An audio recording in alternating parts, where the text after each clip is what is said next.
في دقيقة واحدة، إليك كيفية تعامل الفرق مع الإصابات المتكررة.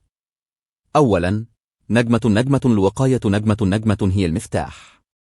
فرق تقوم بتقييم المخاطر الفردية لكل لاعب، وتصميم برامج تدريب مخصصة لتقوية نقاط الضعف. يراقبون أيضاً حمولة التدريب لتجنب الإفراط. عند وقوع الإصابة، نجمة التشخيص الدقيق. نجمة مهم جداً. يستخدمون التصوير بالرنين المغناطيسي وغيره لتحديد المشكلة بسرعة. بعد ذلك، يأتي نجمة العلاج. نجمة يتضمن العلاج الطبيعي، وأحيانا الجراحة. الهدف هو تقليل الألم واستعادة الوظيفة. الأهم هو نجمة إعادة التأهيل التدريجية. نجمة لا يعود اللاعبون إلى الملعب بسرعة كبيرة. يمرون ببروتوكولات محددة لضمان استعادة القوة والمرونة والثقة.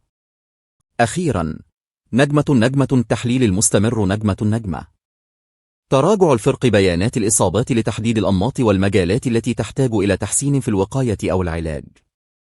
على سبيل المثال، قد يكتشفون أن 53% من إصابات الركبة تحدث في الأسبوع السادس من الموسم، مما يدفعهم لتعديل التدريب.